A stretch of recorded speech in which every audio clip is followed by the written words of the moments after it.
Sud Radio, 10h midi, Valérie Expert. Avec Gérard Collard, comme tous les vendredis. Bonjour Gérard. Avec Valérie Expert, la merveilleuse, magnifique, celle que le monde nous envie. Voilà, absolument. Vous êtes libraire à Saint-Maur. Votre librairie, c'est la Griffe Noire. On vous rappelle que c'est toujours mieux d'acheter chez votre libraire. On ne vous le dira pas suffisamment. Mais bon.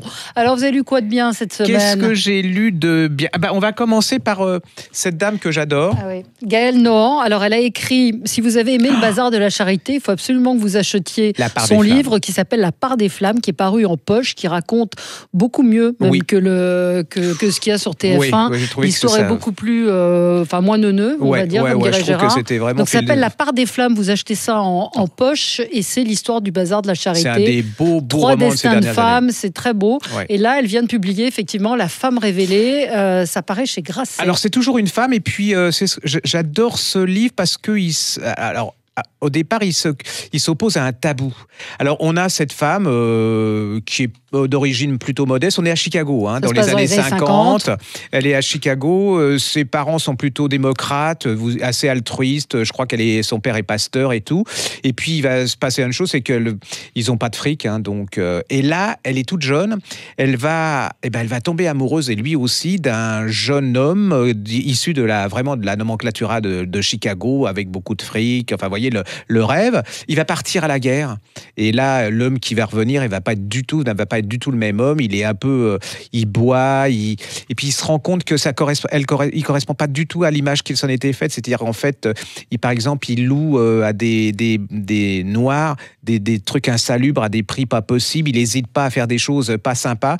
Et il y a un moment, elle se dit, soit je reste avec lui et ma vie, elle est foutue, soit je pars. Mais où elle s'attaque à un tabou, c'est qu'elle a un enfant et qu'elle va abandonner cet enfant. Or, pour une femme, ça doit se sacrifier pour que son enfant réussisse dans la vie.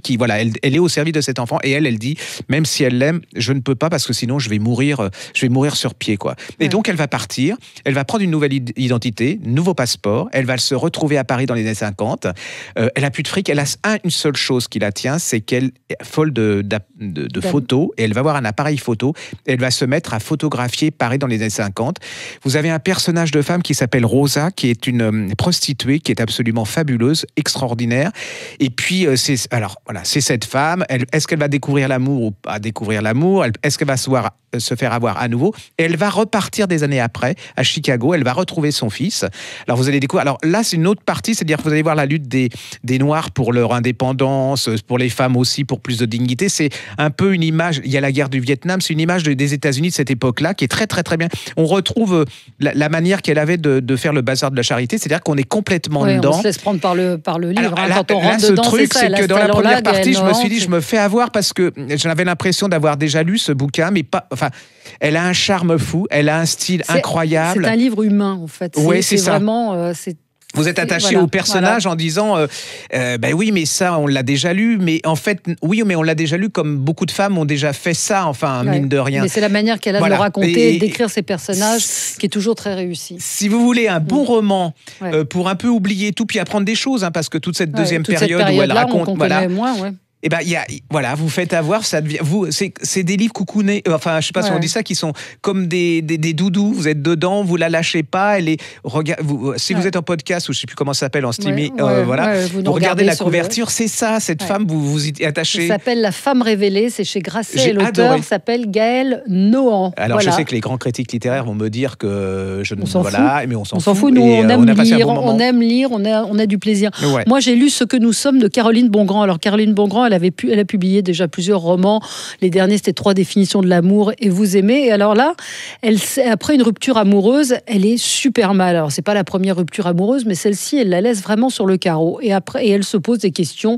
Pourquoi je suis comme ça? Pourquoi je suis dans cet état? Et en fait, elle recherche dans les origines de sa famille, pourquoi aujourd'hui elle a le caractère qu'elle a, et puis elle découvre des secrets de famille, que son père n'est peut-être pas de son grand-père n'est peut-être pas le père de son père, et puis son nom Bongrand, parce que c'est de l'autofiction, elle a jamais aimé son nom. Et elle a toujours posé des questions en disant mais est-ce qu'on est juif, est-ce qu'on n'est pas juif. Et puis elle part en fait dans une quête à la fois personnelle, mais une quête de l'histoire de sa famille. Elle parle de son père qui était un grand monsieur, Michel Bongrand, qui a inventé la communication politique. Et elle a une écriture assez nerveuse, et c'est des petits chapitres, c'est prenant. Là aussi, vous rentrez dans cette histoire où elle dit en fait chez nous il n'y a pas de secret, mais en fait il y a tellement pas de secret qu'il y a des secrets. C'est un beau roman, Ce que nous sommes, de Caroline Bongrand, chez De Noël. Alors moi j'ai une BD absolument exceptionnelle, on m'a cassé les pieds pour que je lise ça. Alors ça s'appelle Frédéric William et l'Amazone, scénario Jean-Marc Lenné et dessin Thierry Olivier, et c'est chez Mix Bureau. Voilà, c'est ça, c'est une petite maison d'édition. Et alors c'est quand même une chose extraordinaire parce que moi j'ai découvert 2 personnages incroyables, une époque incroyable. Alors, il y a 2 personnages, c'est 2 psychiatres. Il y a un psychiatre. Alors, lui, le psychiatre, il est très classique, mais très intelligent. C'est très années 50, je sais pas comment ça se passe. Et alors, il est celui qui a introduit, vous savez, ces psychiatres qui introduisent la notion de responsabilité, de responsabilité pour les serial killers. C'est le premier qui analyse la personnalité des gens. Il va inventer plein de choses.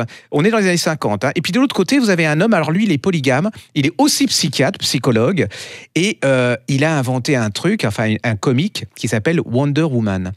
Et le premier a pour théorie que les comiques et les bandes dessinées, les médias poussent les gens au crime. C'est-à-dire qu'ils se disent, c'est pas possible qu'on continue à faire paraître des choses comme ça. Ils vont se battre, tous les deux. C'est vraiment l'opposition. C'est un peu le McCarthy pour les BD, mais c'est révélateur de 2 Amériques, de 2 États-Unis. Et alors, il va obliger, pour ainsi dire, les États-Unis à avoir un code de bonne conduite pour les comiques, comme il y avait, vous savez, au cinéma, on dit pas ça, on fait pas ça. Exactement la même chose. Le deuxième, il va inventer une chose qui est incroyable, c'est le détecteur de mensonges. Oui, incroyable, c'est ça. Et il a une vie.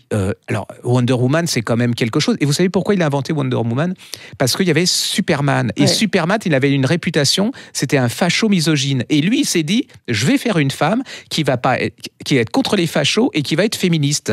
Et cette Wonder Woman... Très novateur. Hein. Ah oui, c'est complètement novateur. C'est la lutte de deux systèmes.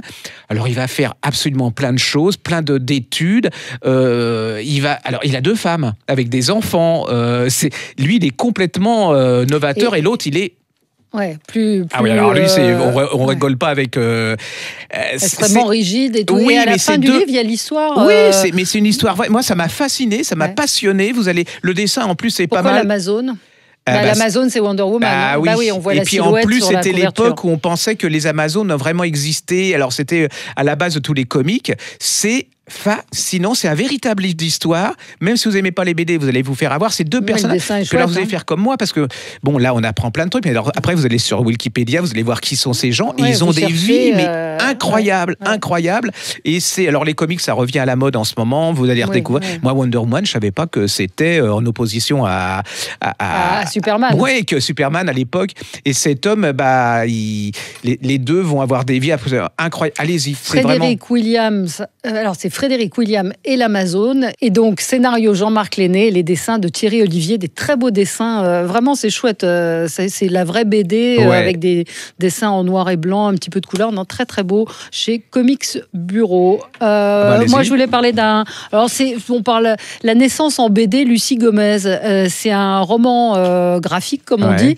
Et c'est une jeune femme qui est dessinatrice, qui est tombée enceinte et qui s'est rendue compte que les jeunes femmes, elles n'ont pas tellement connaissance de leur corps, elles savent pas très bien malgré ce qu'on pense. Et donc elle dit j'ai eu plein de questions, plein de réactions un peu débiles, et je me suis rendu compte que mes copines étaient très mal informées des super pouvoirs des femmes quand elles sont enceintes. Et donc ça s'appelle La naissance en BD, découvrez vos super pouvoirs. J'ai trouvé ça très sympa, et pour toutes les jeunes femmes qui sont enceintes, ça vous explique tout, qu'il n'y a pas d'injonction à avoir une péridurale, c'est plutôt très... Mais ce qu'on se rend compte, c'est que sous l'apparence de tchatch, les gamines et tout ça, les ados, elles savent pas grand-chose. Elles ont l'air de s'affirmer comme femmes. Et il y a plein de choses qu'elles connaissent pas, qui sont complètement... Moi, ça me fascine. C'est-à-dire qu'on pense que c'est une époque où les gens savent plein de choses. Moins d'informations. En fin de compte, oui. Non, mais c'est très chouette. Donc, elle s'appelle Lucie Gomez. C'est chez Mama Édition. La naissance en BD. Si vous connaissez une jeune femme enceinte ou si vous êtes vous-même enceinte, achetez-le parce que c'est une façon assez ludique d'apprendre des choses qu'on ne sait pas toujours. Alors, on reste dans le monde des femmes. Mais alors, c'est un livre bouleversant. Moi, ça m'a beaucoup touché.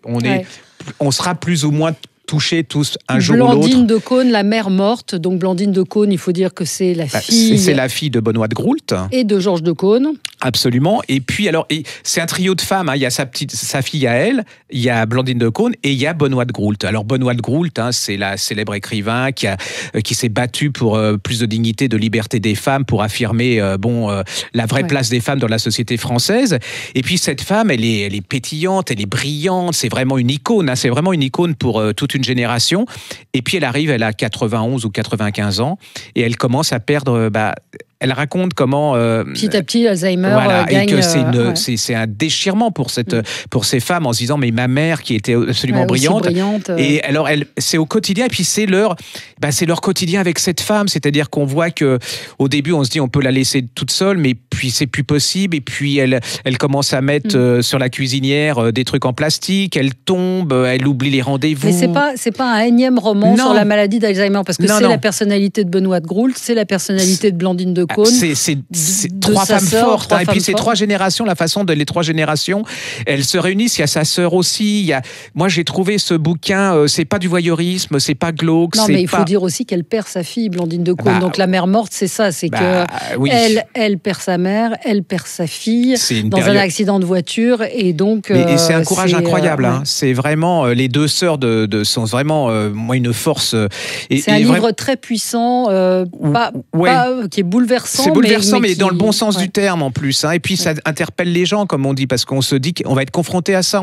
On recule, on se dit, parce que c'est pas possible qu'une femme brillante comme ça devienne, pour ainsi dire, un légume. Et ça n'a plus rien à voir avec la personnalité qu'on avait, la notion qu'on avait d'elle. Moi, j'ai vraiment été très, très, très touché par cette. Ça s'appelle La mère morte. C'est paru chez Stock et l'auteur s'appelle Blandine de Caunes. Et un livre de poche vient de paraître, le carnet d'Irlande. Le carnet d'Irlande que j'avais beaucoup aimé. Absolument incroyable. Moi, j'ai découvert. C'est Benoît de Groult qui avec son mari Guimard, qui sont fous de bateaux, d'Irlande et tout. Et donc, pendant 20 ans, elle va raconter dans son journal. Alors, il y a des choses extraordinaires parce qu'elle a quand même son amant qui est là avec Paul Guimard qui sait. Et elle est folle de son. Lui-même n'a pas été d'une fidélité. Non, mais alors absolue, en plus, c'est sexuel. C'est-à-dire qu'elle ne se cache pas de dire que l'amant, il s'éclate un max au niveau de la sensualité et tout. Et alors, en plus, il y a des portraits de Mitterrand, de choses comme ça, de gens célèbres qui sont d'une méchanceté, d'une rosserie, comme on dit dans la couverture, pour pas dire que c'est de la méchanceté.